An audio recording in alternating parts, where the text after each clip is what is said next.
Y vi volar por en medio del cielo a otro ángel que tenía el Evangelio eterno para predicarlo a los moradores de la tierra, a toda nación, tribu, lengua y pueblo.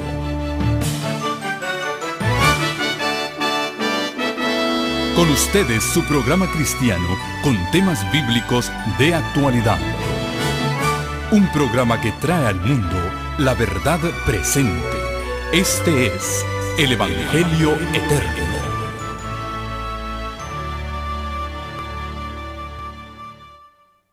Y vamos a abrir el Santo Libro de Dios en la epístola del apóstol San Pablo a los Hebreos.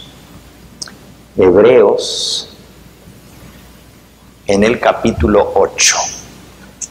Hebreos capítulo 8 comienza diciendo así el versículo 1 en adelante. Ahora bien, el punto principal de lo que venimos diciendo, y obviamente para saber de lo que él viene hablando, pues vamos a leer en un momento un poquito antes, pero quiero iniciar con este versículo que resume lo que él presenta en la carta a los Hebreos.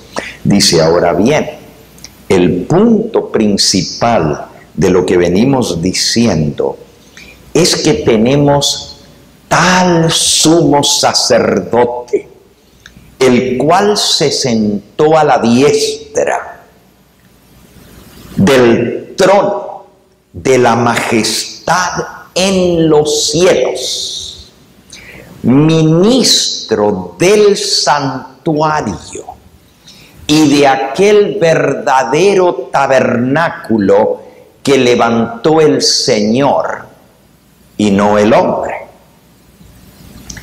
Lo que acabamos de leer nos dice que tenemos un sumo sacerdote que se sentó a la diestra del trono de la majestad en las alturas.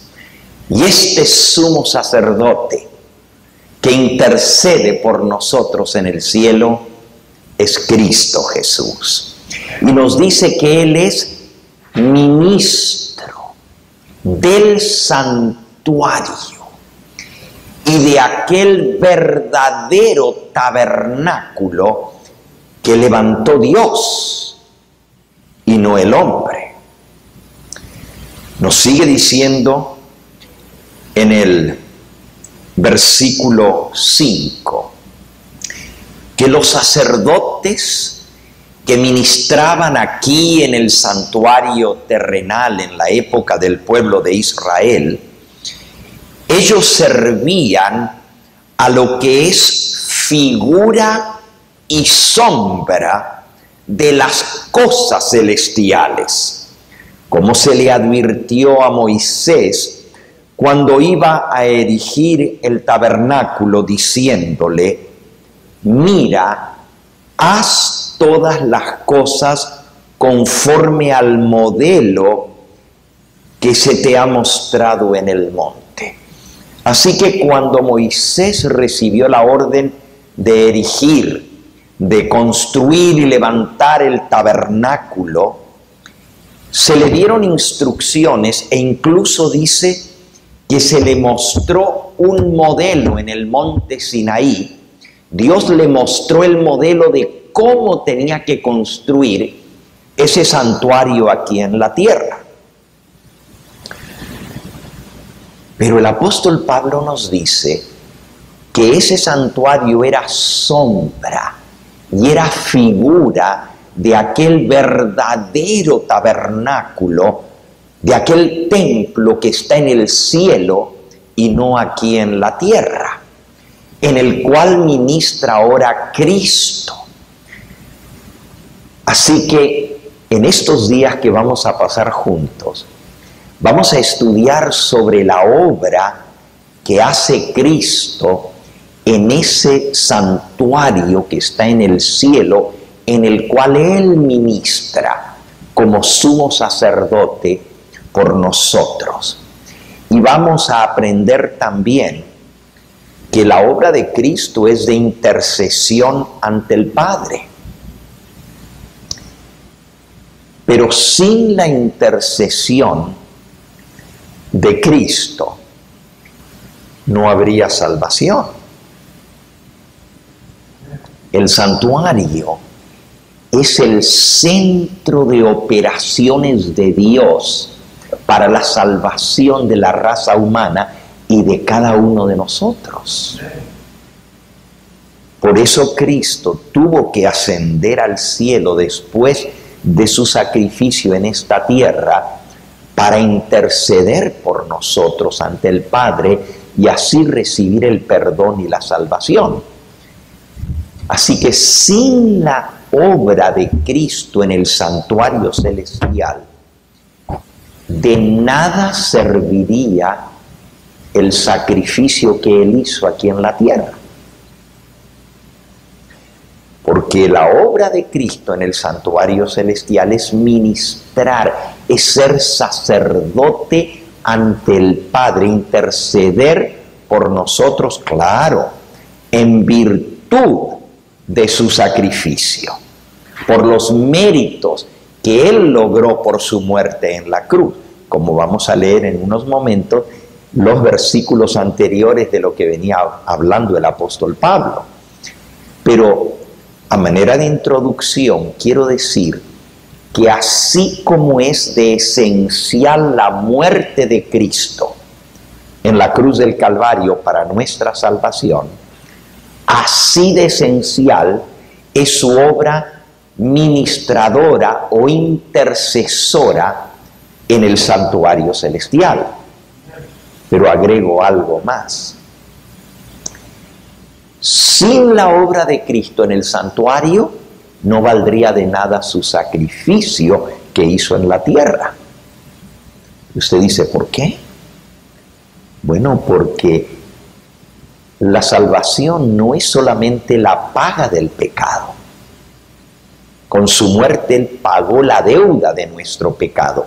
Pero para que ese sacrificio sea efectivo para mí, yo tengo que aceptar ese sacrificio y Cristo tiene que presentar ante el Padre el nombre de cada pecador arrepentido y decirle, Padre, este pecador ha aceptado mi sacrificio.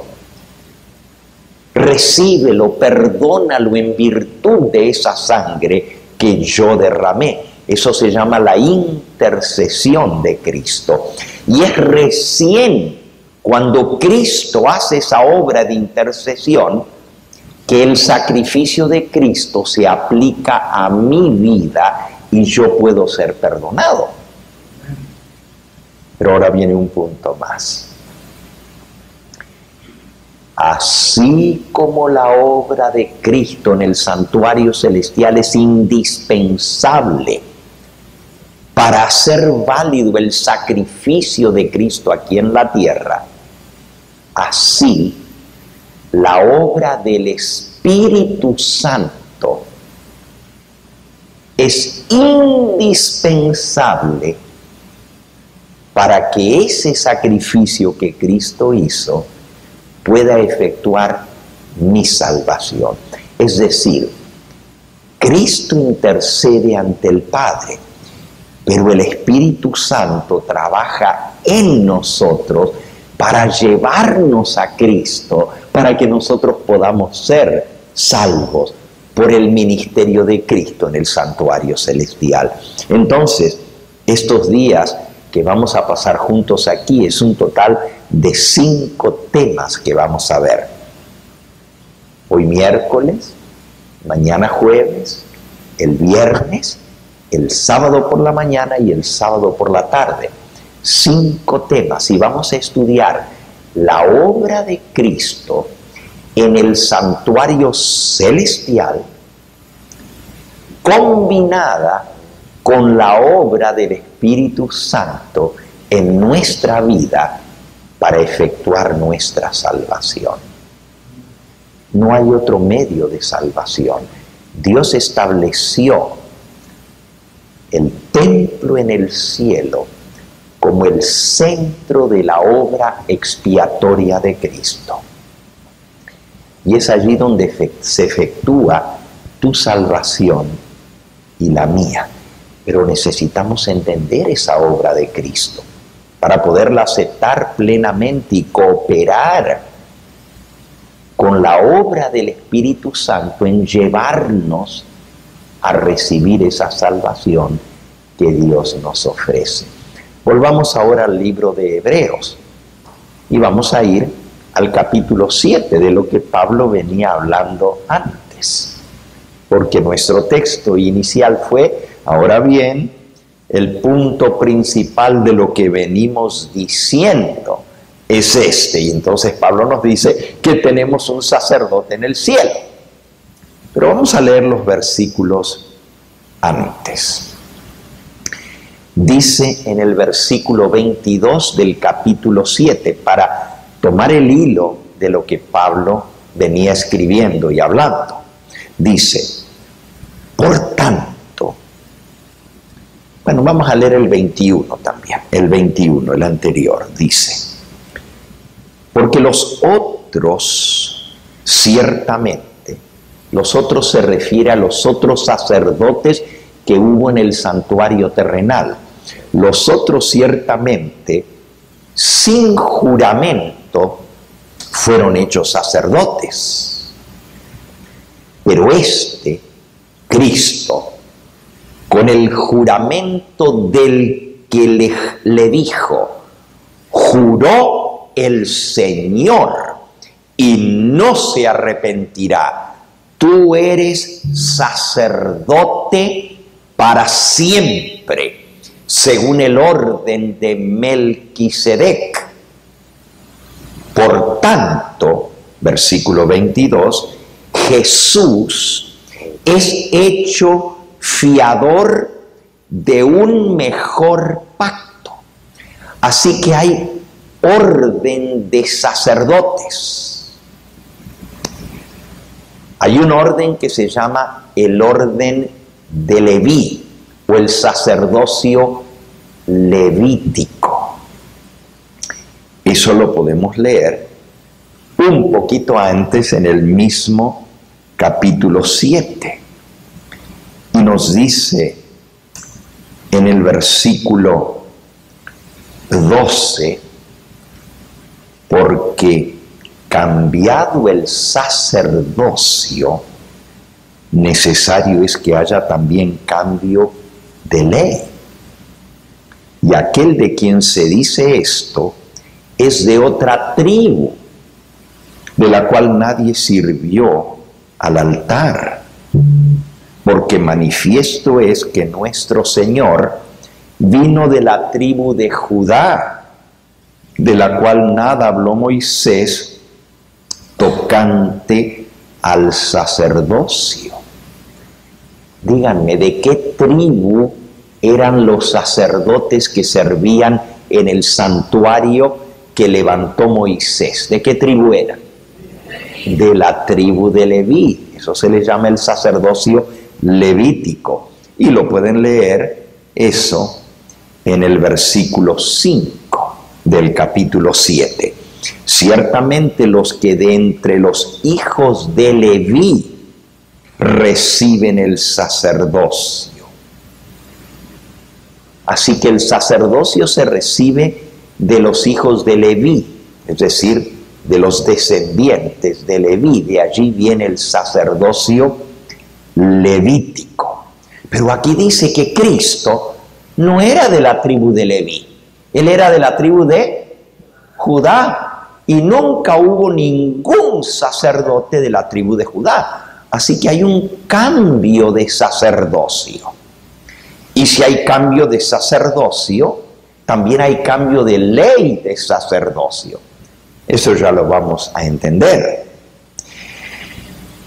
Sigue diciendo: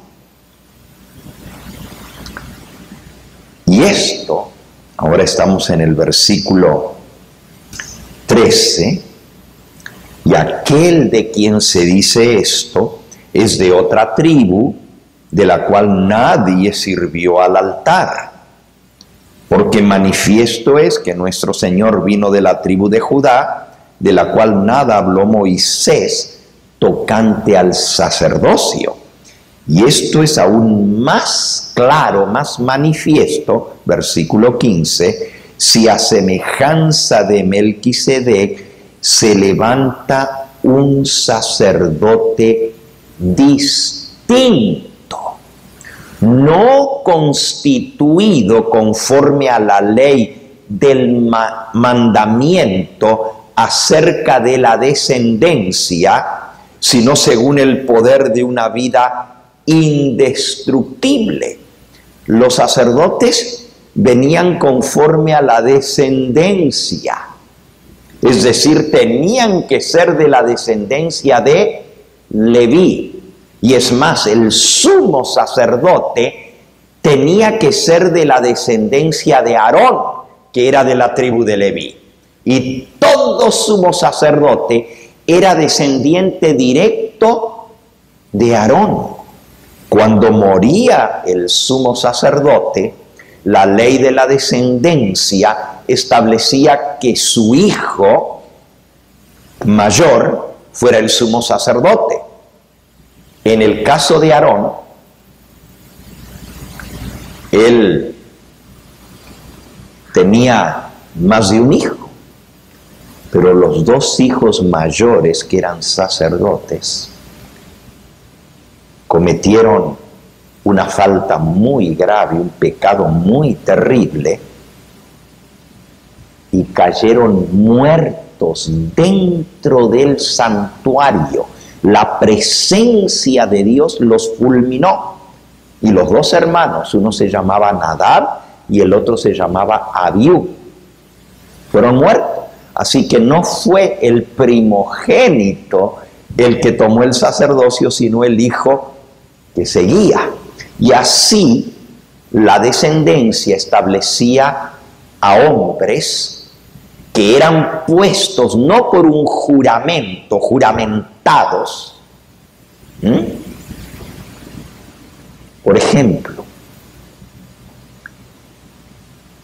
el gobierno, y aquí el sacerdocio no es gobierno, sino que es ministerio del santuario.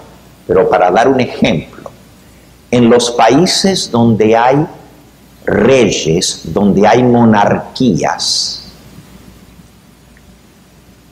¿quién toma el poder cuando muere el rey?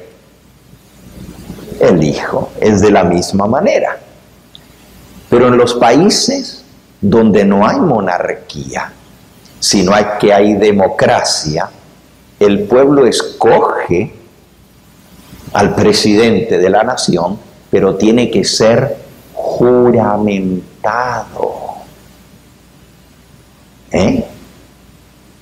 Nuestro último presidente que fue elegido por el pueblo, que está todavía en funciones, Donald Trump.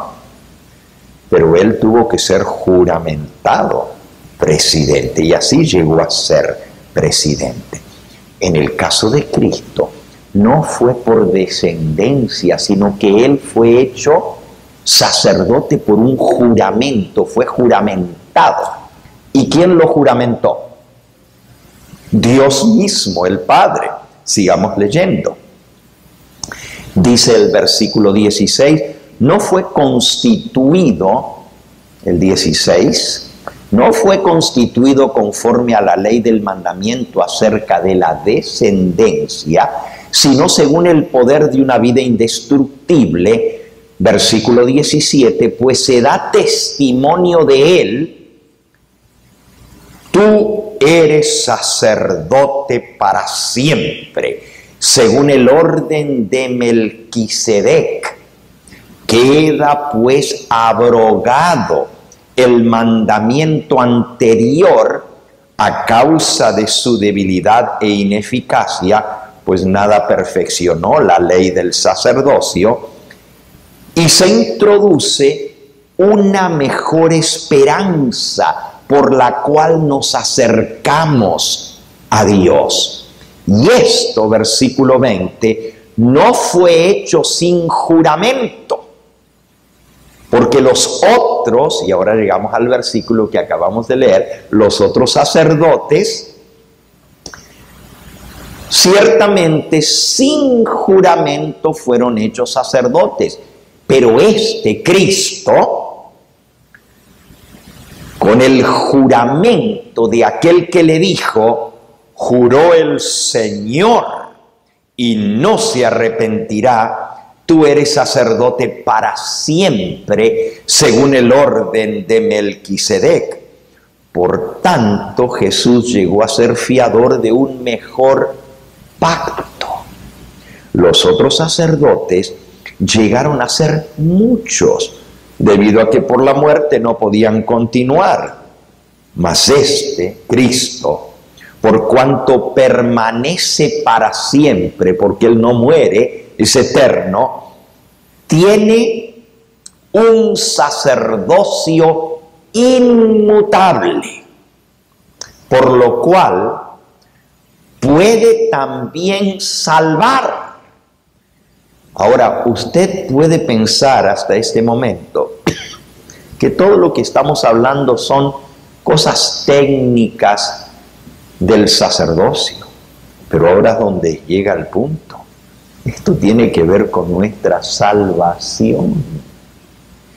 Tiene que ver con nuestra oportunidad de vida eterna. Y aquí es donde nos encontramos con la realidad, que Cristo es el que puede salvar perpetuamente a los que por Él se acercan a Dios, viviendo siempre para interceder por ellos. Así que Cristo vive para siempre, pero es el que intercede por nosotros. Y a través de Él podemos acercarnos a Dios, y Él tiene el poder de salvar a los que mediante su intercesión se acercan a Dios. Ahora ven la importancia de la obra de Cristo para nuestra salvación. Versículo 26. Porque tal sumo sacerdote nos convenía, santo, inocente, sin mancha, apartado de los pecadores y hecho más sublime que los cielos, que no tiene necesidad cada día, como aquellos sumos sacerdotes del pasado, de ofrecer primero sacrificios por sus propios pecados y luego por los pecados del pueblo, porque esto lo hizo una vez para siempre, ofreciéndose a sí mismo. Los sacerdotes del santuario terrenal tenían primero que ofrecer sacrificios por sus propios pecados, porque eran pecadores ellos, y no podían interceder por el pecador ante Dios sin primero ser limpiados ellos del pecado. Es interesante porque esto trae muchas implicaciones. Hoy en día, el mundo cristiano en general confía en un sistema de sacerdocio. Y espero que los que me escuchan y ustedes entiendan a lo que me refiero. El mundo cristiano confía en un sistema de sacerdocio, que van ante un sacerdote a confesarle sus pecados para que ese sacerdote interceda por ellos ante Dios y sean perdonados. Pero el problema es que esos sacerdotes humanos son tan pecadores como los que vienen a ellos a confesarles sus pecados. Esto es lo que acabamos de leer. Entonces el sacerdocio humano.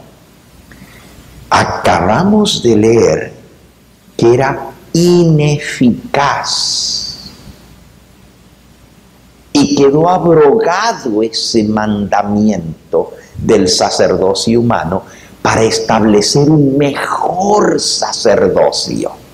Y ese sacerdote, que es un ser humano como nosotros, por cuyas venas fluye sangre humana, que lleva los genes de la raza humana, pero nos representa ante el Padre e intercede por nosotros, es santo, sin mancha y sin pecado, y no tiene necesidad de confesar sus pecados y ofrecer sacrificios por sus pecados, porque Él nunca jamás pecó. Y tampoco desaparece por la muerte, porque vive para siempre. Intercede por nosotros para siempre. Quiere decir que hay un sacerdocio celestial, que es el sacerdocio permanente. Acabamos de leer que permanece para siempre. Y nosotros podemos acercarnos a Dios a través de ese sacerdote. Ustedes no van a encontrar en todo el Nuevo Testamento que Cristo haya puesto sacerdotes en su iglesia. Cuando Él ascendió a los cielos, como leímos, Él se sentó a la diestra de la majestad en las alturas y fue hecho sumo sacerdote para interceder por nosotros, no en un santuario hecho de manos, figura del verdadero, sino en el santuario que levantó Dios y no el hombre en el cielo. Él es el que intercede por nosotros. Pero cuando Él ascendió al cielo, Él estableció, dejó su iglesia en esta tierra para proclamar el perdón de los pecados a través de un sistema de salvación. Y vamos a leer, qué interesante, en el libro de San Lucas, el Evangelio según San Lucas, en el capítulo 24, Lucas, capítulo 24, nos dice en el versículo 45 en adelante. Eso es Jesús hablándoles a sus discípulos después de su resurrección, cuando se les aparece, donde estaban reunidos.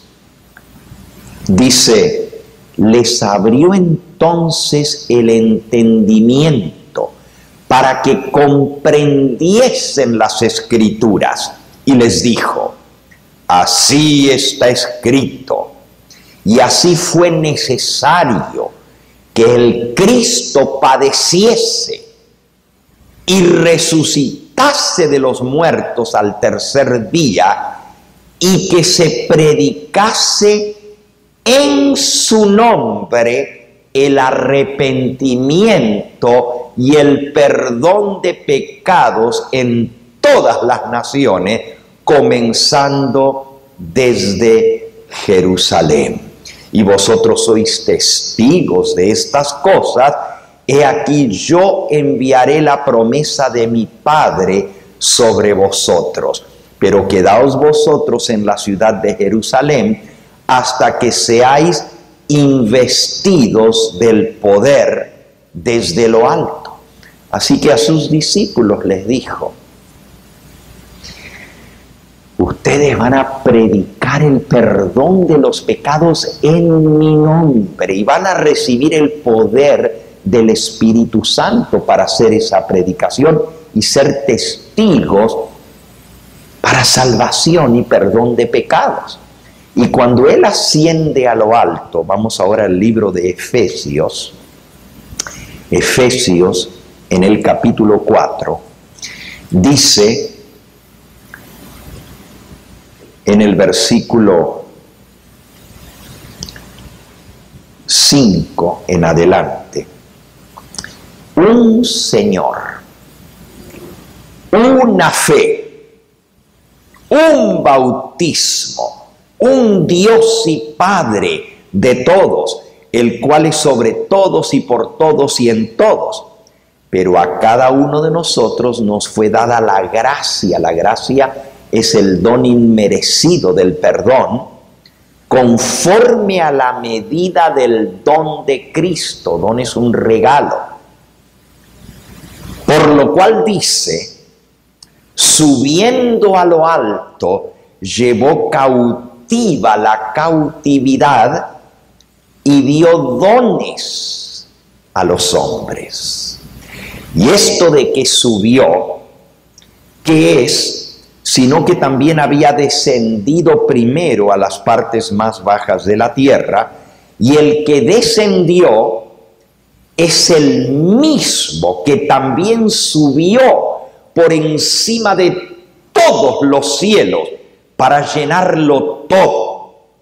Y él mismo constituyó, el mismo Señor que bajó a esta tierra y luego ascendió al cielo, a lo más alto, y se sentó a la diestra de la majestad en las alturas, en el trono del cielo, y lo llenó todo con su presencia. Él mismo, versículo 11, constituyó a unos apóstoles, a otros profetas, a otros evangelistas, a otros pastores y maestros, a fin de perfeccionar a los santos para la obra del ministerio, para la edificación del cuerpo de Cristo. El cuerpo de Cristo es su iglesia, pero para edificar la iglesia,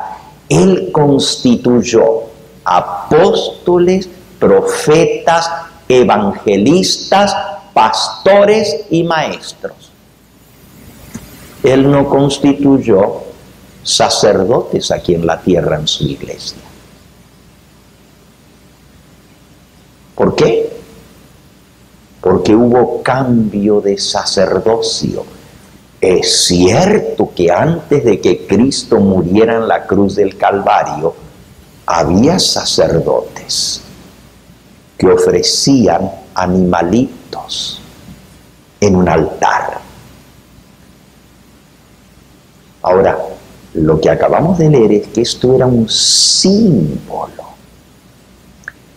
era una sombra, era una figura del verdadero sacrificio de Cristo, porque Él es el Cordero de Dios que quita el pecado del mundo. Entonces, dice que Él esto lo logró de ser sacerdote para nosotros con un solo sacrificio, ofreciéndose a sí mismo por sacrificio. Eso lo leímos en Hebreos capítulo 7 hace un momento. Un solo sacrificio fue ofrecido, y ese sacrificio es suficiente para pagar la deuda de todos aquellos que acepten ese sacrificio y le reciban como Señor y Dios. Hubo un cambio de sacerdocio. Ahora, si hay un sumo sacerdote, también debe haber otros sacerdotes que ministran con él. Pero esos sacerdotes no están aquí en la tierra. Sirven en el santuario que está en el cielo. Y vamos a leer sobre esto en el libro de Apocalipsis. Y yo no voy a entrar en esta hora a explicar de todo el sacerdocio en el cielo. Vamos a hablar de la obra de Cristo en estos días juntos en el santuario celestial, y vamos a aprender allí que Él tiene otros sacerdotes que ministran con Él y le ayudan en la ministración en el santuario celestial. En el libro de Apocalipsis, en el capítulo 4, dice en el versículo 6, capítulo 5, versículo 6. Miré y vi en medio del trono y de los 4 seres vivientes y en medio de los ancianos estaba en pie un cordero como inmolado, que tenía 7 cuernos y 7 ojos. Eso es simbólico, los cuales son los 7 espíritus de Dios enviados por toda la tierra. Cristo está delante del trono ministrando por nosotros, pero dice que es como un cordero, no es un cordero. Ni tiene 7 ojos, ni tiene 7 cuernos, eso es un símbolo. El cuerno es símbolo de poder y los ojos son símbolo de sabiduría y de inteligencia, que todo lo ven. O sea, en el cielo quien intercede por nosotros es un Salvador que todo lo ve, todo lo escucha, porque tiene 7 ojos. El número 7 es el número de algo completo, de la perfección. Él todo lo ve, pero también tiene todo el poder, 7 cuernos, para poder ministrar por nosotros. Y dice, y él vino, versículo 7, y tomó el libro de la mano derecha del que estaba sentado en el trono, y cuando hubo tomado el libro, los 4 seres vivientes y los 24 ancianos se postraron delante del Cordero. Todos tenían arpas y copas de oro llenas de incienso, que son las oraciones de los santos.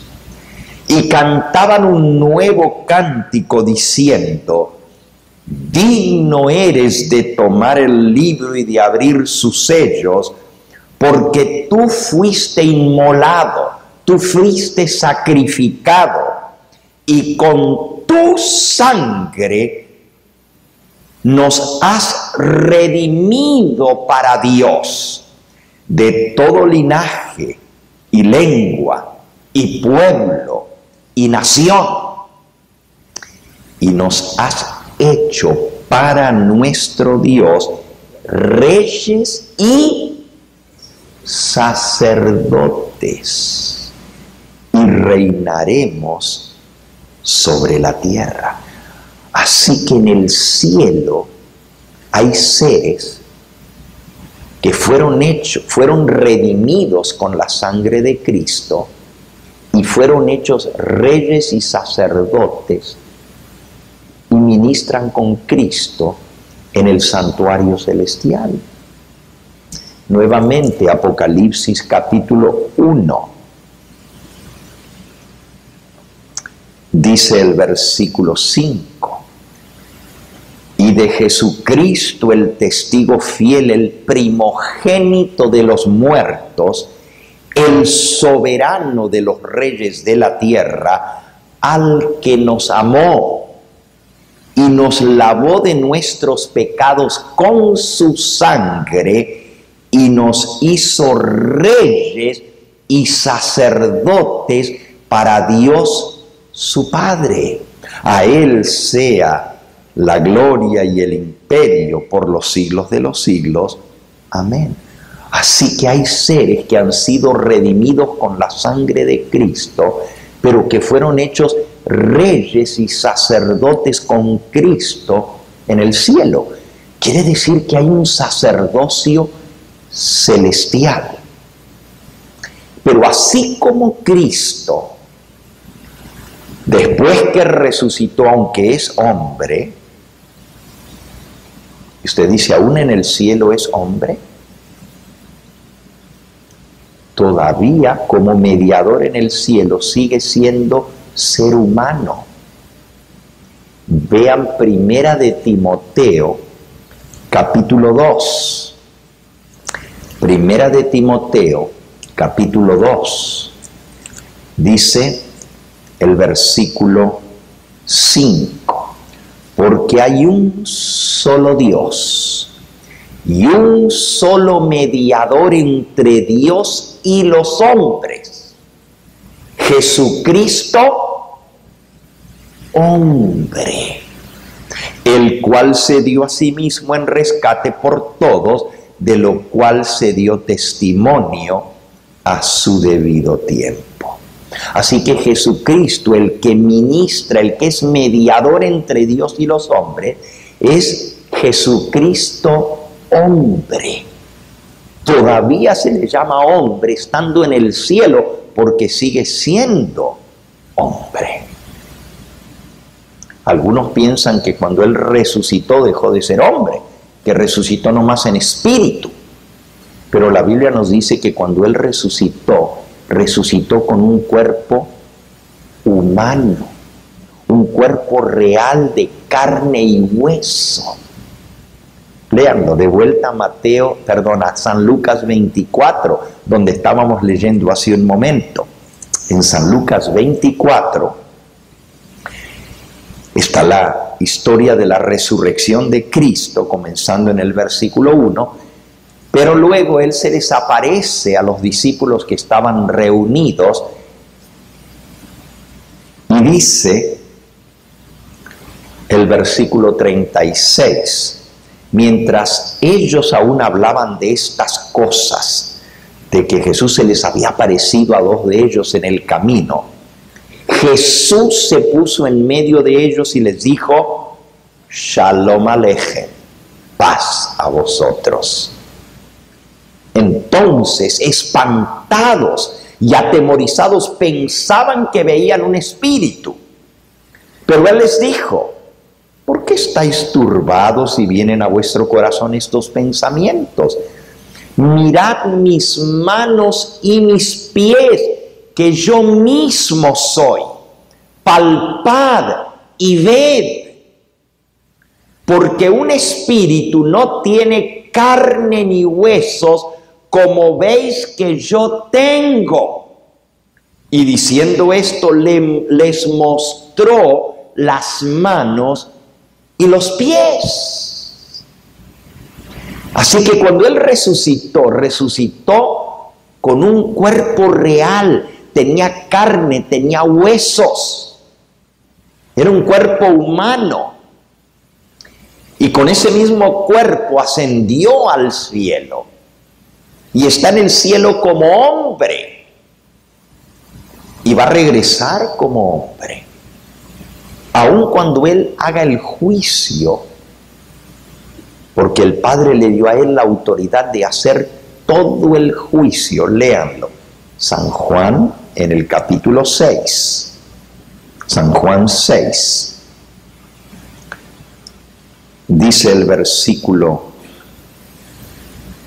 40, y esta es la voluntad del que me ha enviado, que de todo lo que me diere no pierda yo nada, sino que yo lo resucite en el día postrero.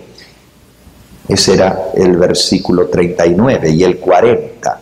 Y esta es la voluntad del que me ha enviado, que todo aquel que ve al Hijo y cree en Él tenga vida eterna, y yo lo resucitaré en el día postrero, en el día final. Y ahora el capítulo 5 y el versículo 21. Porque como el Padre levanta a los muertos y les da vida, así también el Hijo a los que Él quiere da vida.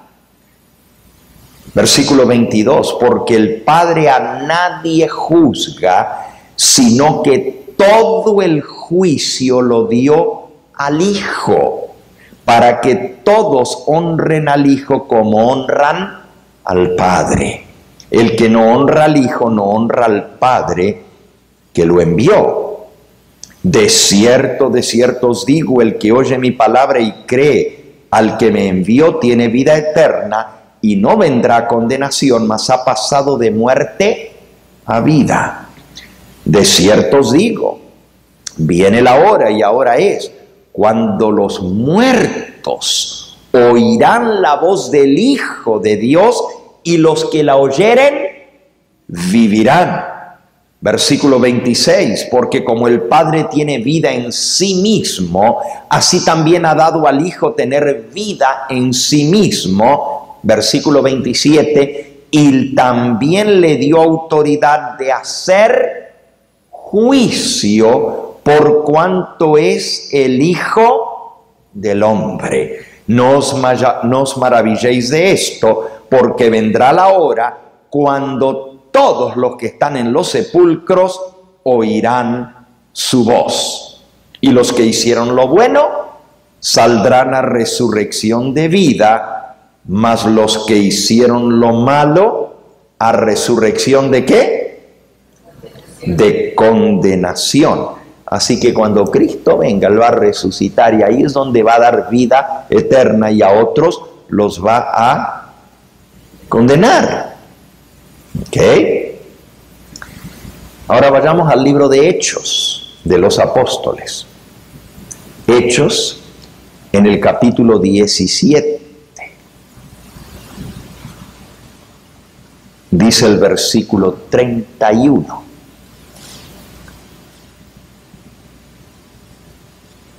Por cuanto ha establecido un día en el cual juzgará al mundo con justicia, por aquel varón a quien designó, dando fe a todos con haberle levantado de los muertos. El que Dios levantó de los muertos, su Hijo, le dio la autoridad de hacer el juicio. Ya ha establecido un día del juicio final en el cual va a juzgar a todos con justicia, pero dice, por aquel varón a quien Él designó. Así que todavía en el juicio, cuando Él venga a hacer el juicio, todavía sigue siendo un hombre, un varón. Está en el cielo intercediendo como hombre y cuando venga va a venir como hombre. Ahora, ¿por qué es esto importante? Ya vamos a aprender al entender la obra de Cristo en el santuario celestial. ¿Por qué? Él es hombre por cuyas venas fluye sangre humana. Él trae los genes de la raza humana. Él es uno con nosotros. Solo les leo un versículo para que entendamos la importancia de que Él es hombre como nosotros, uno. Pero ya en esta semana juntos vamos a aprender más a fondo la obra que hace Cristo en favor de la salvación de la raza humana. Vamos nuevamente al libro de Hebreos en el capítulo 4. Hebreos capítulo 4. Dice en el versículo 14, por lo cual,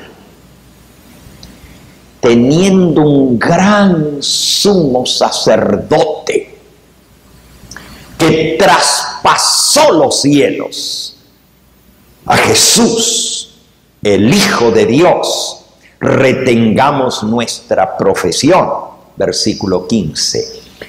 Porque no tenemos un sumo sacerdote que no pueda compadecerse de nuestras debilidades, sino uno que fue tentado en todo, según nuestra semejanza, pero sin pecado.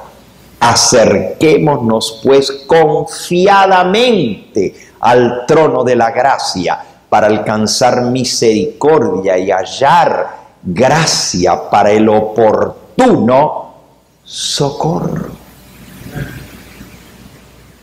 ¿Por qué es importante que Él sea hombre como nosotros? Porque Él puede comprendernos en nuestras debilidades. No tenemos un sacerdote que no pueda compadecerse porque Él vivió en este mundo como nosotros.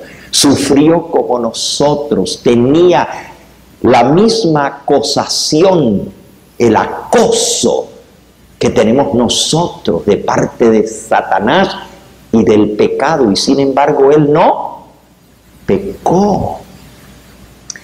Por eso Él nos puede socorrer, porque como humano Él venció y Él tiene el poder.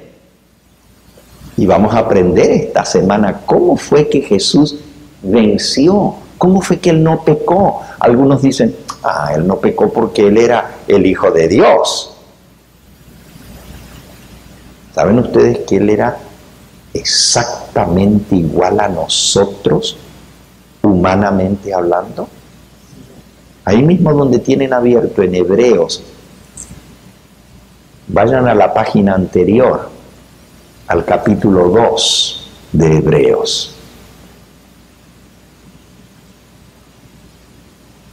Dice en el versículo 14, así que por cuanto los hijos de los hombres participaron de carne y sangre, Él también participó de lo mismo, para destruir por medio de la muerte al que tenía el imperio de la muerte, esto es al diablo, y librar a todos los que por el temor de la muerte estaban durante toda la vida sujetos a servidumbre, porque ciertamente no socorrió a los ángeles, sino que socorrió a la descendencia de Abraham, por lo cual debía ser en todo semejante a sus hermanos, para venir a ser misericordioso y fiel sumo sacerdote en lo que a Dios se refiere,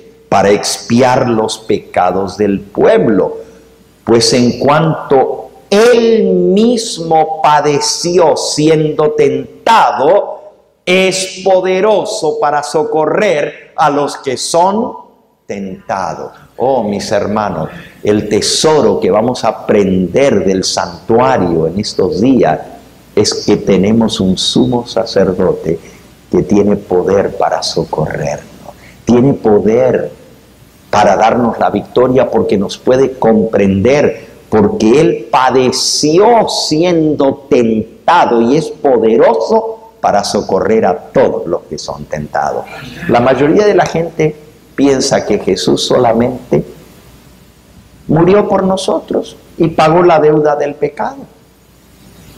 Pero el pecado es más que una deuda para con Dios. El pecado es una condición de rebeldía y de pecaminosidad que nos lleva a ser esclavos de lo malo. Y el mundo cristiano cree que lo importante es que ya Cristo murió y pagó por nuestros pecados. Pero eso es solo la mitad de la verdad. La otra mitad es que el hombre tiene que ser restaurado del pecado para no seguir pecando, porque un día vamos a vivir en medio de ángeles que son santos en un mundo donde no hay más pecado. Y para poder vivir en un mundo sin pecado, pues tenemos que aprender a vivir sin pecado.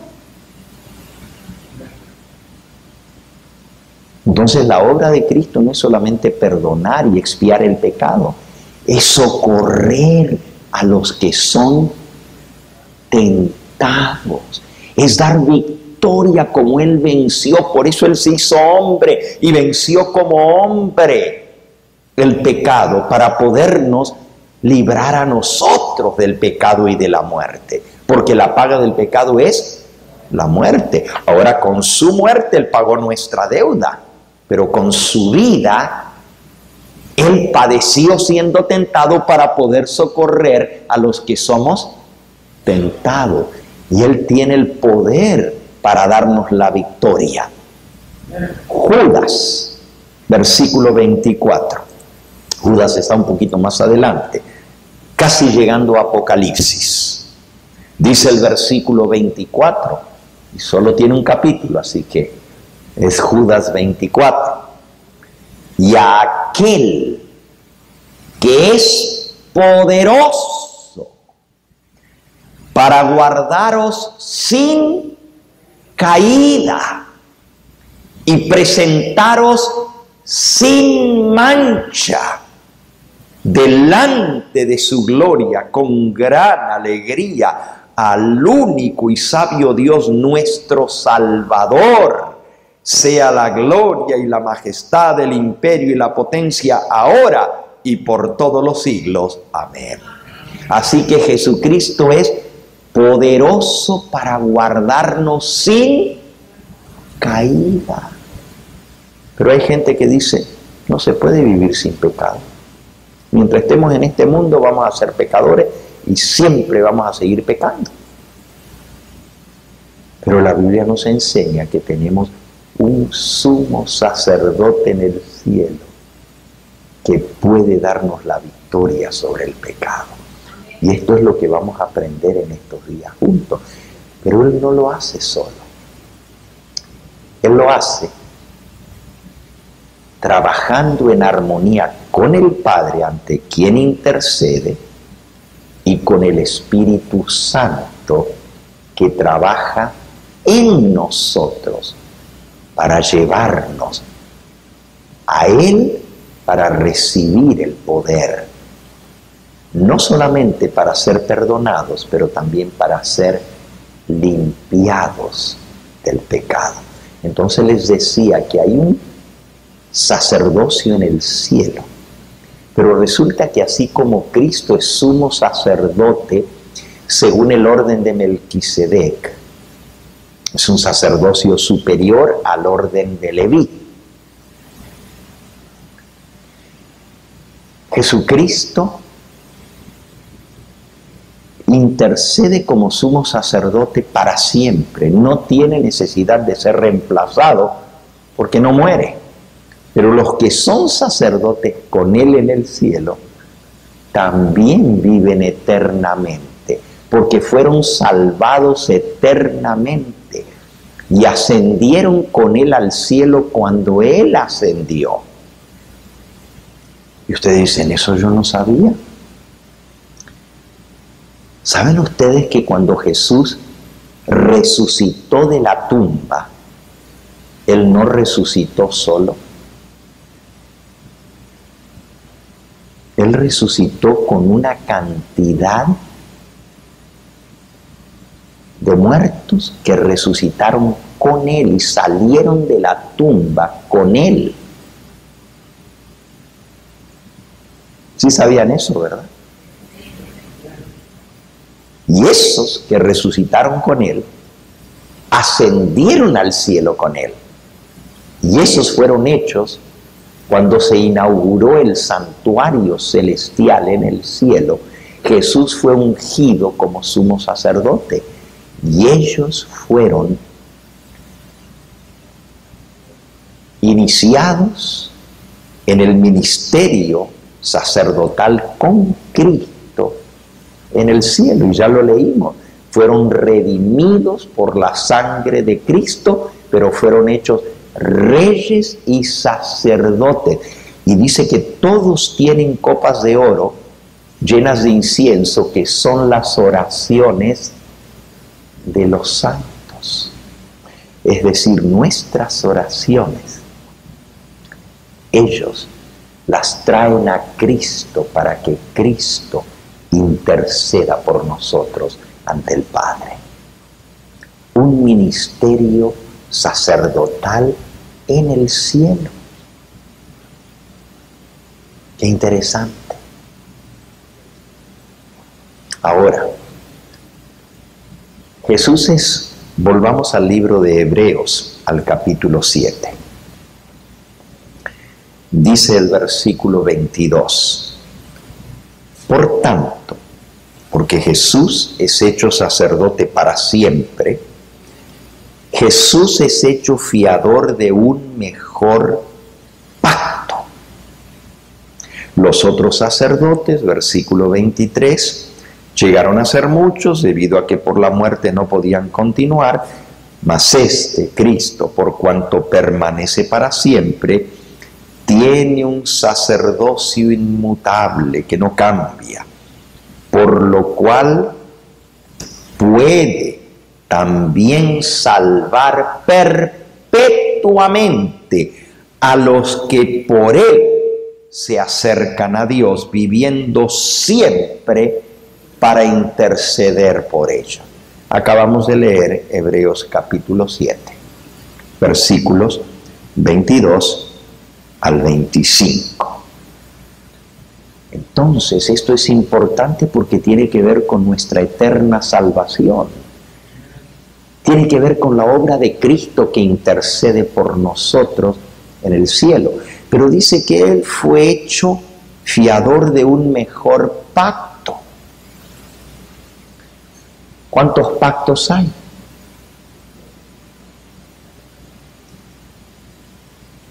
¿Cuántos pactos hay? Vayan al capítulo 9 y al versículo 1. Ahora bien, aún el primer pacto tenía ordenanzas de culto y un santuario terrenal. En el primer pacto de salvación que Dios hizo, había un santuario terrenal. Ahora lean el capítulo 8 y el versículo 6. Ya leímos del 1 al 5, donde decía que Él ministra en el santuario que está en el cielo. El 6 dice: pero ahora, tanto mejor ministerio es el suyo, el de Cristo, por cuanto es mediador de un mejor pacto, establecido sobre mejores promesas. Porque si aquel primero, el primer pacto, hubiera sido sin defecto, ciertamente no se hubiera procurado lugar para el segundo. Porque reprendiendo les dice: aquí vienen días, dice el Señor, en que estableceré con la casa de Israel y la casa de Judá un nuevo pacto. No como el pacto que hice con sus padres el día que los tomé de la mano para sacarlos de la tierra de Egipto, porque ellos no permanecieron en mi pacto y yo me desentendí de ellos, dice el Señor. Así que hay un primer pacto y hay un segundo pacto. El primer pacto se hizo cuando Dios lo sacó de Egipto. Y ese pacto se hizo al pie del monte Sinaí. Vamos a leer por un momentito sobre ese pacto en el libro de Éxodo. Éxodo, en el capítulo 24. Éxodo 24. Dice en el versículo 7: y tomó Moisés el libro del pacto y lo leyó a oídos del pueblo, el cual dijo: haremos todas las cosas que Jehová ha dicho y obedeceremos. Un pacto es un contrato entre dos partes. En una parte del pacto está Dios y en la otra parte está su pueblo. El pueblo hizo una promesa: haremos todas las cosas que Jehová ha dicho y obedeceremos. Entonces Moisés tomó la sangre. ¿Cuál sangre?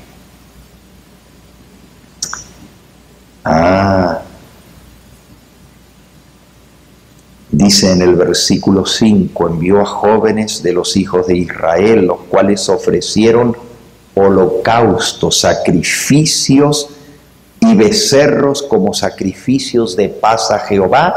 Y Moisés tomó la mitad de la sangre y la puso en tazones y esparció la otra mitad de la sangre sobre el altar. Así que mataron los animales sobre el altar, la mitad de la sangre la derramó sobre el altar y la otra mitad la recogió en tazones. ¿Y ahora qué hizo con esa otra sangre que recogió? Versículo 8.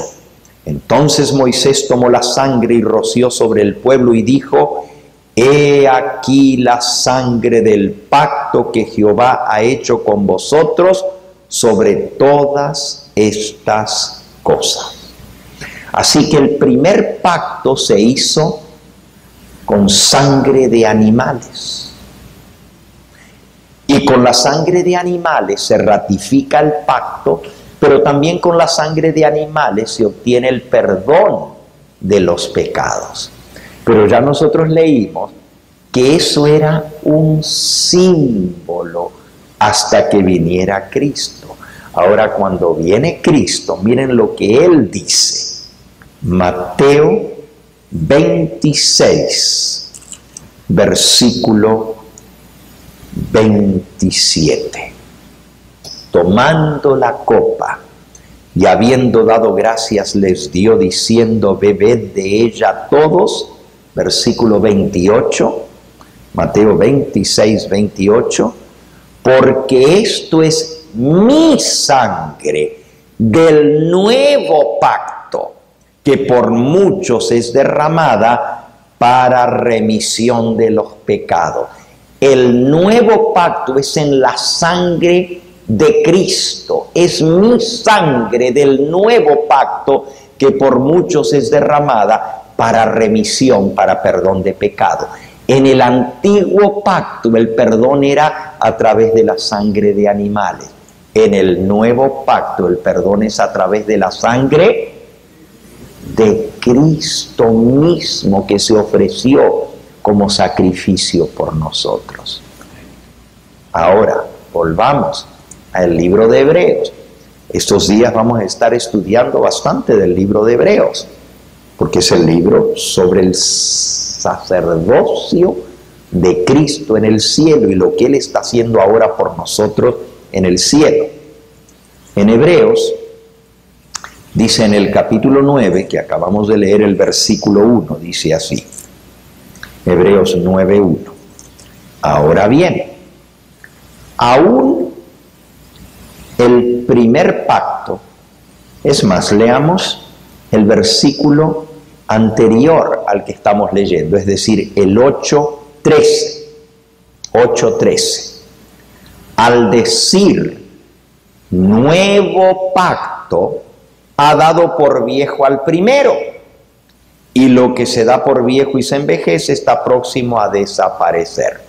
Así que cuando habla de un nuevo pacto, quiere decir que el viejo pacto ya envejeció, pasó y desapareció, y ahora se da lugar a un nuevo pacto.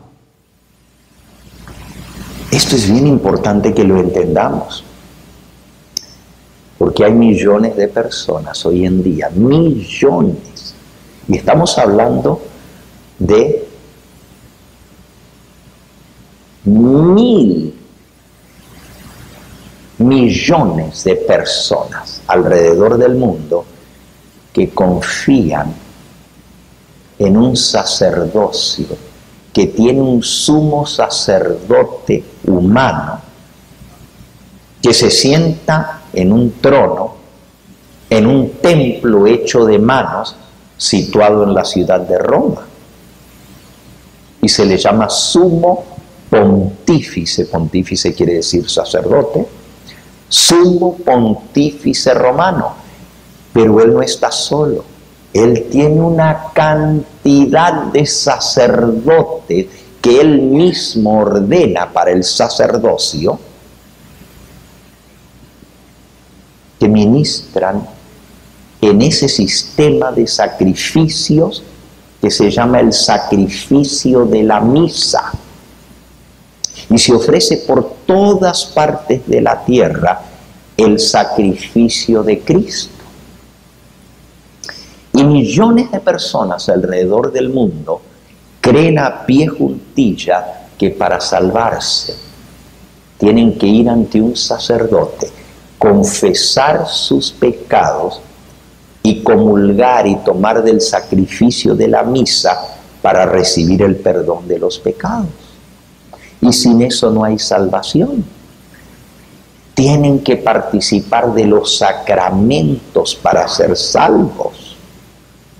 El sacramento de la Eucaristía, el sacramento del bautismo, el sacramento de la confirmación, el sacramento de la penitencia, el sacramento de la extrema unción, y que todos esos sacramentos les hacen posible la salvación, y todos son administrados, esos sacramentos, por un sacerdocio humano. Si eso es cierto, entonces, pues no hay salvación fuera de la iglesia que administra esos sacramentos. Y eso es lo que enseña esa gran iglesia. Y millones de personas creen que eso es así, que fuera de esa iglesia no hay salvación, porque son los únicos que tienen sacerdotes que ofrecen los sacramentos, mediante los cuales se obtiene la salvación. Pero lo que nosotros venimos leyendo es que en primer lugar Cristo no estableció sacerdotes cuando Él estableció su iglesia. Él constituyó apóstoles, constituyó profetas, constituyó evangelistas, pastores y maestros, pero Él no estableció sacerdotes. Porque el sacerdocio lo ejerce Él mismo como hombre ante el Padre en el cielo. Y se llevó con Él a gente de esta tierra para que le acompañe en su servicio en el santuario celestial, en ese sacerdocio. Entonces, ¿a quién tenemos que venir para recibir el perdón de los pecados? ¿A un hombre en esta tierra o a nuestro Señor Jesucristo en el cielo? ¿Qué leímos hace un momento? Que podemos venir confiadamente y acercarnos a Dios a través de Jesucristo, quien ministra siempre e intercede por nosotros ante el Padre. Esta es la gran verdad que enseña la palabra de Dios, que la salvación se obtiene solamente a través de Cristo. Y que no hay otra manera de obtener salvación si no es a través de Cristo y su intercesión. Pero que Él no estableció sacerdotes humanos aquí en la tierra para dar el perdón de los pecados. Él es el que perdona nuestros pecados por virtud de su sacrificio. Ese es un punto muy importante que hemos aprendido hoy. Ahora voy a la última parte de mi tema, porque hoy es introductorio. Ya mañana vamos a entrar directamente en cuál es la obra que Cristo hace en el santuario que está en el cielo. Volvamos ahora a Hebreos, capítulo 9 y versículo 1. Ya leímos el último versículo del 8 que decía que el primer pacto caducó. Y con ese pacto caducó los sacrificios de animales, el sacerdocio de Leví y todo lo relacionado al primer pacto se acabó. Pero ahora hay un nuevo pacto y ese nuevo pacto es a través de Cristo. Dice el versículo 1 del capítulo 9. Ahora bien, aún el primer pacto tenía ordenanzas de culto y un santuario terrenal. Así que en el primer pacto había un santuario terrenal. Porque el tabernáculo estaba dispuesto así. En la primera parte, llamada el lugar santo, estaban el candelabro, la mesa y los panes de la proposición. Y tras el segundo velo estaba la parte del tabernáculo llamada el lugar santísimo.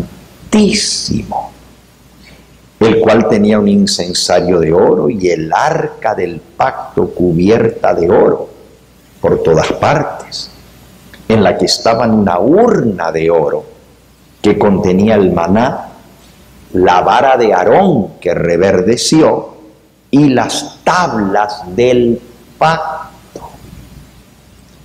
Y sobre ella los querubines de gloria que cubrían el propiciatorio, de las cuales cosas no se puede hablar ahora en detalle. Así dispuestas estas cosas, en la primera parte del tabernáculo, entran los sacerdotes continuamente para cumplir los oficios del culto, pero en la segunda parte, en el lugar santísimo, solo el sumo sacerdote una vez al año, no sin sangre, la cual ofrece por sí mismo y por los pecados de ignorancia del pueblo. Ahora, aquí dice que había un lugar santo y un lugar santísimo. Que en el lugar santo los sacerdotes entraban diariamente, pero en el lugar santísimo solo entraba el sumo sacerdote una vez al año. Y entonces dice el versículo 9, lo cual es símbolo. Símbolo es algo simbólico, es como una figura que nos ilustra algo. Ahora, la figura no es la realidad, es un símbolo. Pero la realidad es mucho más grande que la figura y más completa. Ustedes pueden ver una figura de un hombre dibujada, se parece, pero no es lo mismo que ver a la persona. La persona es real, la figura es un símbolo. Así era el santuario terrenal.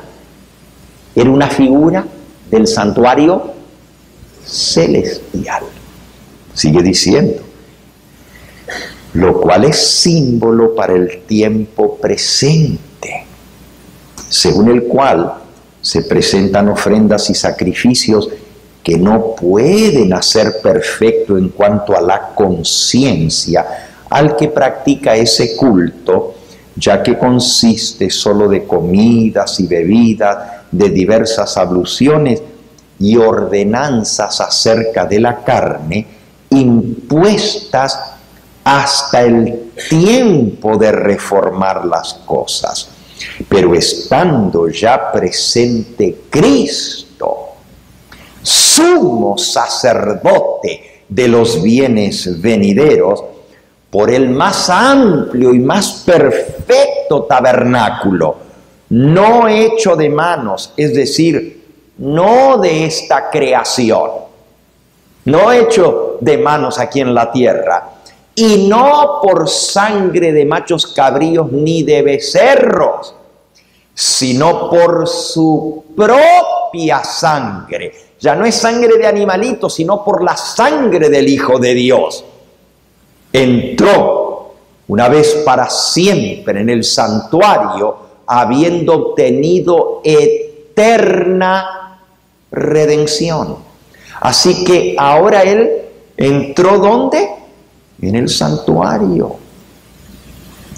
Primero en el lugar santo y luego en el lugar santísimo. Y eso es lo que vamos a aprender esta semana.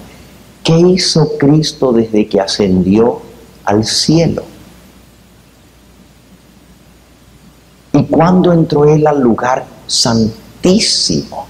Como hacía el sacerdote aquí en la tierra una vez al año, pero era un símbolo para la realidad que es el ministerio de Cristo. Es decir, los sacerdotes terrenales representaban el ministerio de Cristo.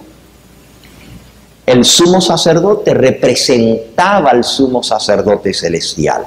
No era él, era un símbolo.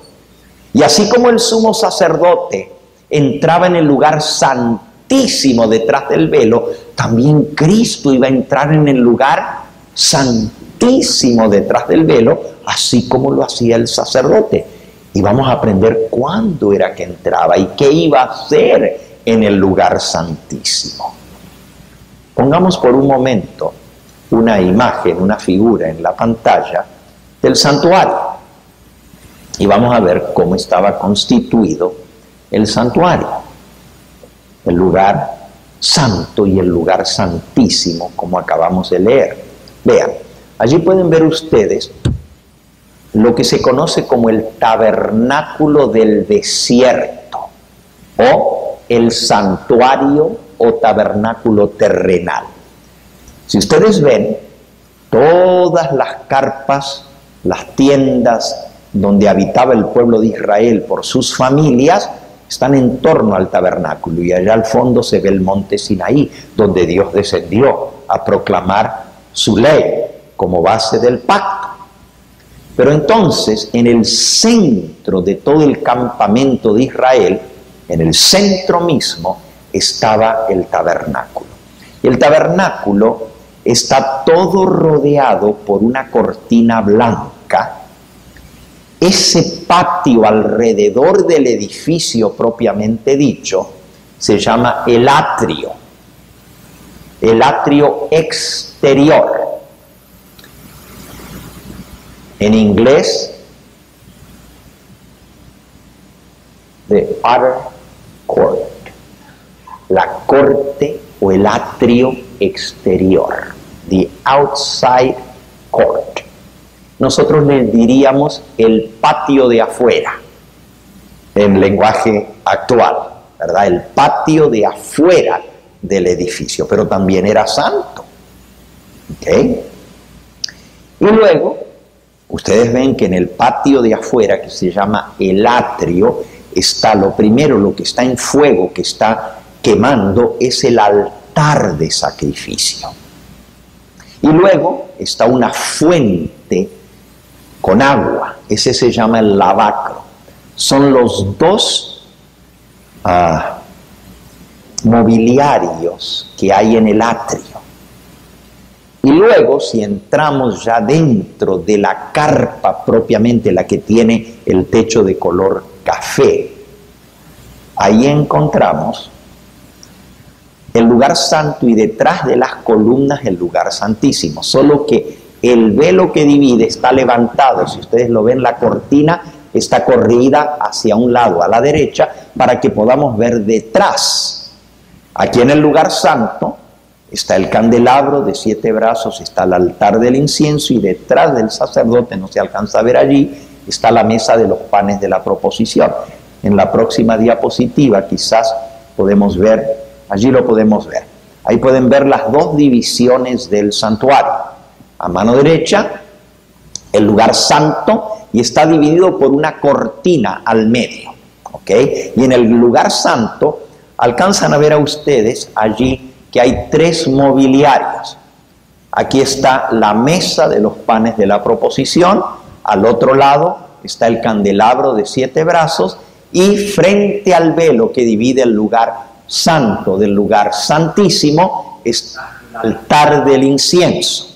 Detrás del velo está el lugar santísimo y un solo mueble allí que se llama el arca del pacto, que ya leímos en Hebreos 9, que tenía una urna de oro que contenía adentro las tablas del pacto, la vara de Aarón y el maná, que se guardaban allí adentro.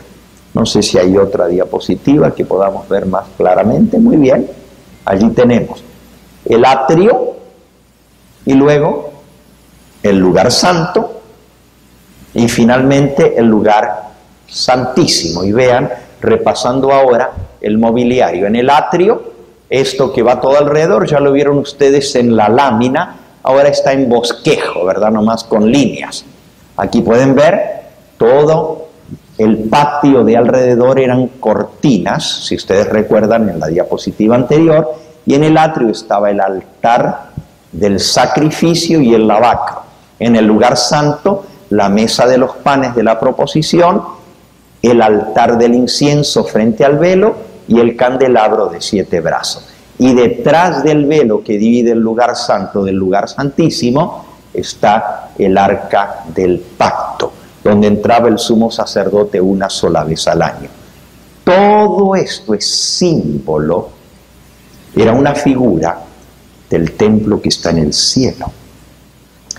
Solo que en el cielo es la realidad, esto era figura. En el cielo es la realidad. Allá está el gran original de la ley de Dios que rige el universo que Dios ha creado. Allá está el el original de la ley está en el lugar santísimo del templo de Dios en el cielo. Los dos ángeles están uno a un lado de la caja o el arca del pacto, son de oro en el santuario terrenal, pero en el cielo son ángeles de verdad, que se les llama querubines cubridores, porque uno está a un lado y el otro al otro lado, y en medio de los dos había, si volvemos a la diapositiva que se veía el lugar santo con las columnas y el lugar santísimo, esa la pasaste, esa misma. Si ustedes ven, allí pueden ver los dos ángeles, pero en medio de los dos había una luz inmensa en el santuario terrenal, una luz que nadie podía ver porque si la veía caía fulminado, y eso fue lo que les pasó a los hijos de Aarón, Nadab y Abiú. Se metieron detrás del velo y la luz los fulminó y cayeron muertos. Esa luz se llamaba en hebreo la Shekinah, y la Shekinah era una luz, pero no era luz eléctrica, ni era luz de vela, ni era luz de fuego, era la luz de la misma presencia de Dios. Si vamos hacia atrás, una diapositiva, hacia atrás, ahí está, ustedes pueden ver el altar, pero en la anterior a esa, una más para atrás, pueden ver esta columna de humo o de nube que está arriba del santuario sobre el lugar santísimo. Esta era la columna que guiaba al pueblo de Israel por todo el camino, y dentro de esa columna de nube estaba la presencia de Dios. Cuando Dios quería que se levantara el campamento, la nube se elevaba hacia arriba y el pueblo sabía que esa era la señal para recoger sus carpas, levantar el tabernáculo y seguir camino en el desierto hacia Canaán. Pero cuando Dios quería que se asentara el campamento y se quedaran allí, la nube se detenía. El pueblo entonces levantaba el campamento, se levantaba el tabernáculo, que era el centro de culto, y la nube se paraba arriba del tabernáculo sobre el lugar santísimo, y luego la nube bajaba y cubría el tabernáculo, y la presencia de Dios que iba dentro de la nube, todo eso lo pueden leer en el libro de Éxodo, salía de en medio de la nube y se metía dentro del tabernáculo en el lugar santísimo, en medio de los dos querubines de oro, y eso se llamaba la Shekinah, la luz de la presencia. Cuando Dios quería que se moviera el tabernáculo, entonces la nube cubría el tabernáculo y la presencia de Dios, esa luz, entraba dentro de la nube, siempre cubierta, y entonces los iba guiando. Esa luz era la misma presencia de Dios. Ahora, en el cielo, también la presencia de Dios es una luz. Sin embargo, Dios es un ser real. Y déjenme leerles algo interesante. Esto no pensaba compartirlo hoy, pero nomás les voy a leer un pedacito aquí, en este libro que se llama Primeros Escritos. Los escritos, lo vamos a estudiar un poquito más esta semana cuando hablemos de la obra de Cristo y del Espíritu Santo en el lugar santísimo. Hay un capítulo aquí que se titula el fin de los 2300 días.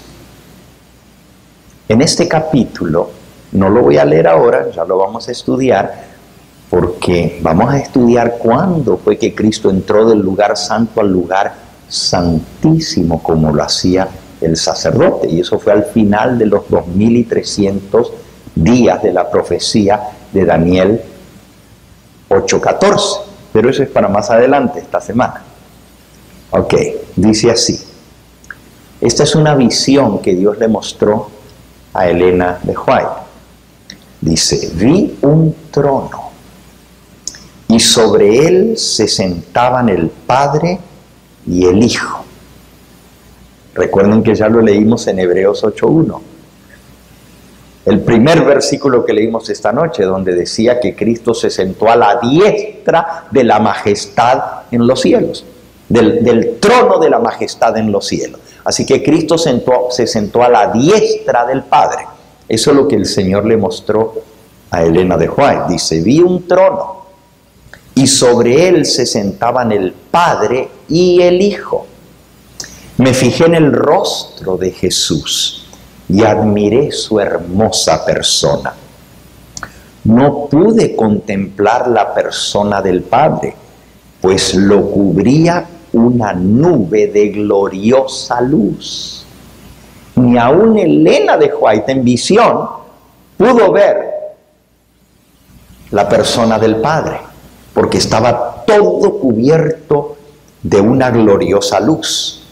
Le pregunté a Jesús si su Padre tenía forma como Él, o si era solo luz. Él me dijo que sí la tenía, pero que yo no podía contemplar su forma física, porque dijo: si llegases a contemplar la gloria de su persona, dejarías de existir. Interesante, es un detalle solamente. Ahora entendemos por qué cuando Nadab y Abiú se metieron detrás del velo, cayeron fulminados, dejaron de existir. Los fulminó la luz. Y usted dice: pero ¿y cómo el sumo sacerdote entraba una vez al año detrás del velo? Era toda una preparación que había que hacer. Y antes de que él entrara, porque él tenía que entrar con sangre en un tazón y esparcirla en medio de los dos querubines, el día de la expiación de Yom Kippur. Pero para poder él entrar, había toda una preparación que había que hacer. Si él se atrevía a entrar y había algún pecado que no había sido limpiado de su vida y perdonado y saldada la cuenta, caía fulminado. ¿Saben qué era tan grave esto? Que los sumos sacerdotes, cuando entraban el día de Yom Kippur, el día de expiación, detrás del velo, les ataban un cordel a la pierna, porque si llegaban a entrar y había pecado en ellos, caían muertos. ¿Y quién se atrevía a meterse atrás para sacar el cadáver? Entonces lo jalaban con la cuerda y lo sacaban hacia afuera. Vean qué interesante todo eso. ¿Okay? Pero para que pudiera entrar el sumo sacerdote, no solamente tenía que estar limpio de todo pecado, pero también tenía que agarrar el incensario. Bueno, ya me estoy adelantando al tema del sábado que vamos a ver, el lugar santísimo, ¿verdad? Pero solo les digo esto, este detalle. El sumo sacerdote tenía que agarrar el incensario de oro, que ya leímos ahí en Hebreos 9, que había un incensario de oro lleno de incienso. Y tenía que agarrar del incienso, que era madera aromática molida, hecha un aserrín muy fino, mezclado con aceites y con mirra y óleo. Era una mezcla una fórmula especial del incienso que nadie podía copiar, era solo para el santuario, era muy exquisito el olor que lanzaba cuando se quemaba. Y el sacerdote, el sumo sacerdote, tenía que llenar del altar que está frente al velo, con unas tenazas, agarraba tizones de carbón encendido y los ponía en el incensario. Y luego se llenaba el puño de ese aserrín aromático que se le llama el incienso, y lo echaba sobre los carbones encendidos, y luego metía la mano por entre la cortina sin entrar y sin mirar ni espiar, y metía el incensario y lo ponía en el suelo, y esperaba que el humo del incienso, que como era madera que se estaba quemando, hacía una nube espesa, y recién cuando el lugar estaba lleno de la nube espesa, podía él entrar, porque esa nube cubría la presencia, la Shekinah de Dios, y así subsistía. Es solo un detalle que les doy para que vean cuán solemne era el día de expiación. Y recuerden que todo eso era símbolo de Cristo. Pero dijimos que el sacerdocio de él es superior, porque él no tiene pecado que confesar como los sacerdotes humanos, que hasta peligraban su vida si no habían confesado y limpiado todo su pecado, podían morir. Y aunque no murieran al entrar al lugar santísimo, tarde o temprano se morían y tenían que ser reemplazados por otro, mientras que Jesús nunca tiene que ser reemplazado, porque él vive para siempre, para interceder por nosotros. Entonces vamos a ir aprendiendo esto. Ahora, terminando lo que estábamos viendo, volviendo al diagrama del santuario, ¿verdad? En el diagrama del santuario teníamos entonces el atrio y teníamos el lugar santo. Aquí está el atrio, si le pones las letras, y luego el lugar santo y luego el lugar santísimo. Y ahí ven los mobiliarios en cada uno.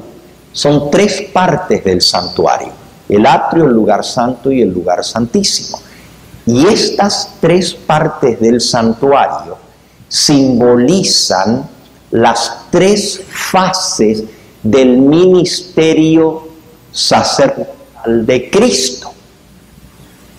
Tres partes del santuario, tres fases del ministerio de Cristo. En el lugar del atrio se representa, cliquéame por favor, la primera venida de Cristo a esta tierra. Su vida en este mundo y su muerte, su resurrección. Todo esto está representado en el atrio. Cliquéame nuevamente.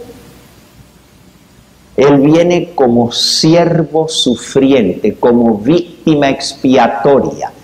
El altar representa su muerte y el lavacro representa su resurrección, así como en el bautismo morimos y resucitamos al salir del agua una nueva vida, así Cristo muere como sacrificio en el altar y resucita para ascender al cielo. Y allí, cuando sube al cielo, entra al lugar santo y representa la segunda fase de su ministerio como intercesor en el santuario celestial, desde su ascensión al cielo hasta el año 1844. Y finalmente, el lugar santísimo representa la tercera fase del ministerio de Cristo, desde el año 1844 hasta su segunda venida. Por aquí vamos a dejar en esta noche. Esto fue una introducción.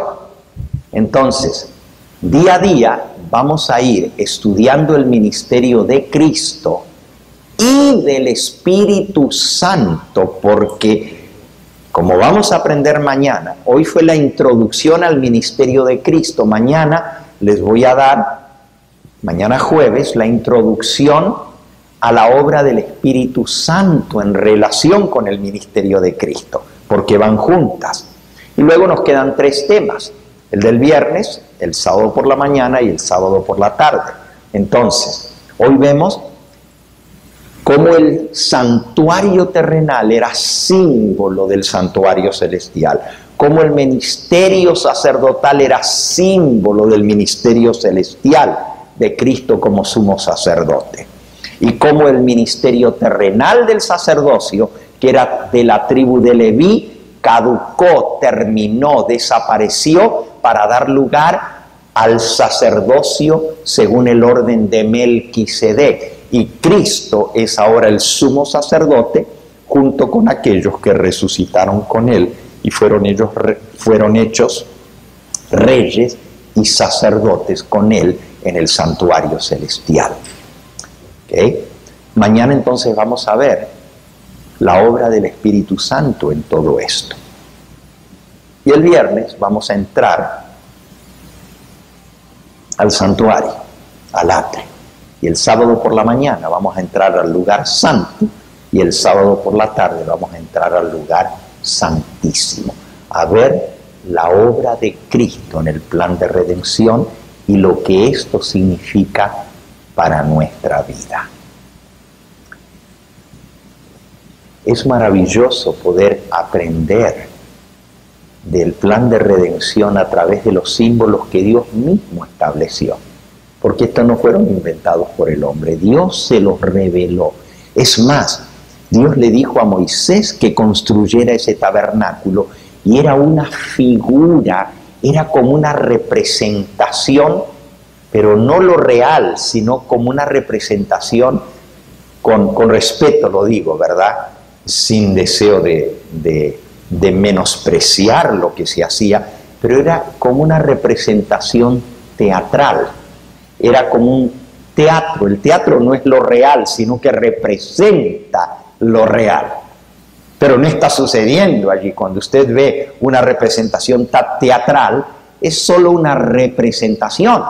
Así el santuario terrenal era una representación del ministerio de Cristo, no era lo real. Lo real vino cuando Cristo comienza su ministerio, primero en el atrio, en su primera venida, y luego en su intercesión desde su ascensión al cielo, y finalmente la última etapa de su ministerio, que tiene que ver con el juicio. Primero él viene como siervo sufriente, luego como intercesor y finalmente como juez. Y esto es lo que vamos a ir aprendiendo. Entonces es maravilloso ver cómo el Señor escogió estos símbolos. Él los representó. Por eso dije, lo digo con respeto, sin menospreciar lo que Dios estableció, pero era como una figura, ya lo leímos, era una sombra, era un símbolo. Y termino con el versículo con que comenzamos, que resume lo que hemos visto hoy. Vamos de vuelta a Hebreos capítulo 8 y al leerlo otra vez, ahora lo vamos a entender más en plenitud. Hebreos capítulo 8 dice el versículo 1 en adelante. Ahora bien, el punto principal, o como dice Reina Valera antigua, la suma es el resumen. Así que la suma acerca de lo dicho, y podemos decir nosotros lo mismo con Pablo, ¿verdad? La suma, el resumen de todo lo que hemos hablado en esta noche es este. Tenemos tal pontífice, y aquí usa la palabra pontífice, ¿verdad? En Reina Valera del 60 dice sumo sacerdote, eso es lo que quiere decir sumo sacerdote, pontífice. Vean, ahí está la Reina Valera revisada, dice, tenemos tal sumo sacerdote, pero en la Reina Valera antigua dice, tenemos tal pontífice. La palabra pontífice quiere decir sumo sacerdote, que se sentó a la diestra del trono de la majestad en los cielos. Versículo 2. Ministro del santuario y de aquel verdadero tabernáculo que el Señor asentó y no el hombre. O si volvemos a la Reina Valera del 60, ministro del santuario y de aquel verdadero tabernáculo que levantó o asentó el Señor y no el hombre. Así que el que estaba aquí en la tierra no era el verdadero, este es el verdadero.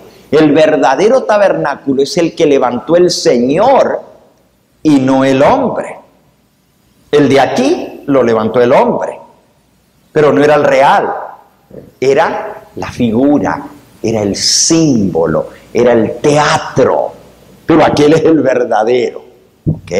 Versículo 3.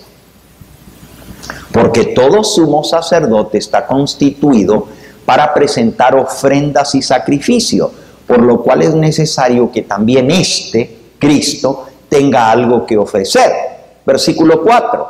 Porque si estuviera sobre la tierra, este sacerdote, ni siquiera sería sacerdote, ya que hay aún sacerdotes que presentan las ofrendas según la ley de Moisés, la ley de los levitas. Versículo 5, los cuales sirven a lo que es figura y sombra de las cosas celestiales.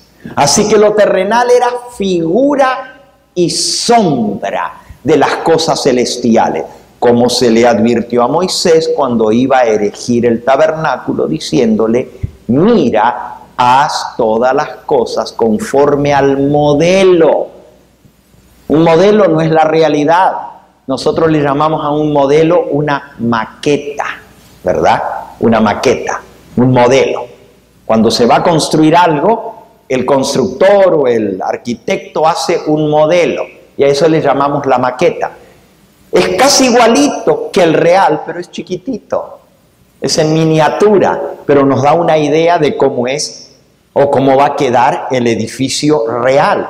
Así el santuario terrenal era un modelo en miniatura. Vamos a aprender que el templo que está en el cielo es tan y tan y tan grande que para ir del lugar santo al lugar santísimo se transporta en carros.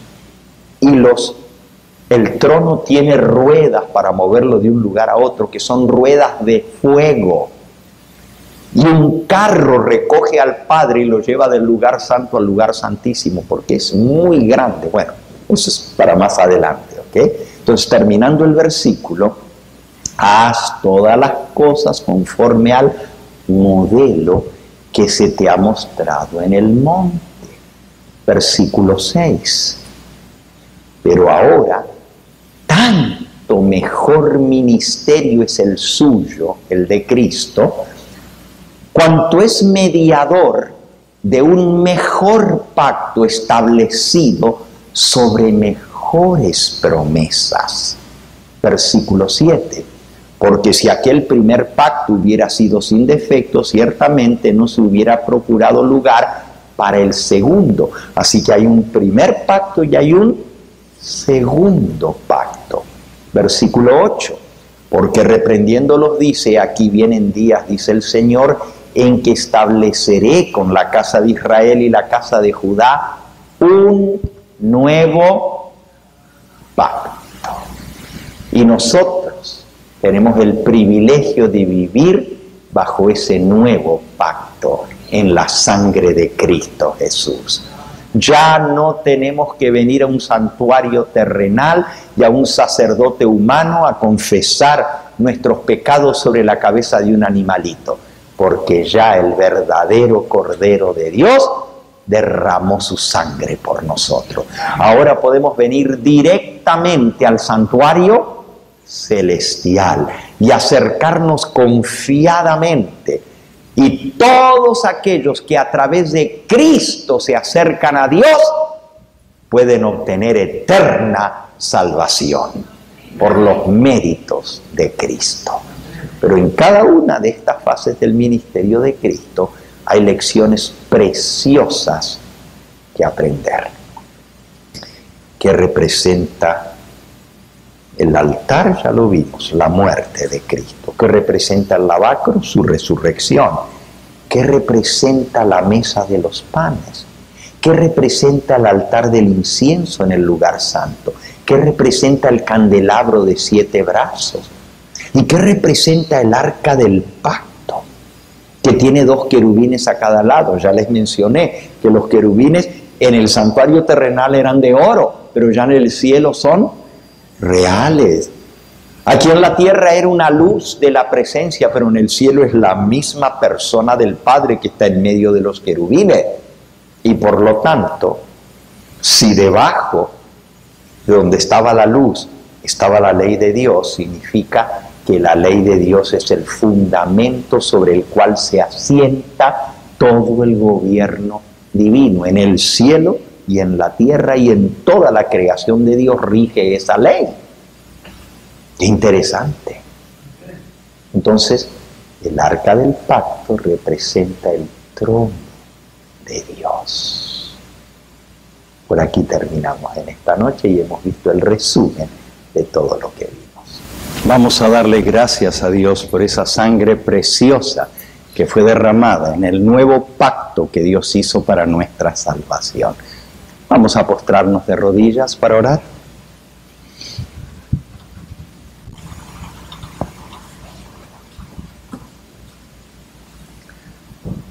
Padre Santo y Dios nuestro, al adentrarnos en el estudio del plan de redención, de este maravilloso plan y este pacto eterno que se hizo entre el Padre y el Hijo, de poder redimir del pecado a la raza humana, queremos agradecerte porque en tu infinita misericordia y sabiduría, tú escogiste revelarnos este plan de redención a través de símbolos y figuras que humanamente podamos entender para comprender lo maravilloso de este plan, que fue revelado desde aún antes que sucediera, por siglos antes, a través de esas representaciones que tú estableciste en el tabernáculo en el desierto, que ilustraban la gran obra de redención que tu Hijo haría al venir aquí,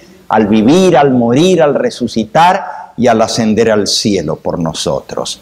Te pedimos que nos ayudes no solo a comprender y apreciar este sacrificio, pero al estudiar mañana la obra tan especial y solemne que el Espíritu Santo realiza para hacer efectivo en nosotros el plan de redención, el sacrificio de Cristo y su obra intercesora, que no solamente entendamos esto, pero que tu Espíritu Santo lo aplique a nuestra vida para que a través de eso podamos recibir la salvación que tú ofreces a todos aquellos que por la fe se acercan al santuario celestial, donde Cristo intercede por ellos para la salvación y el perdón de los pecados.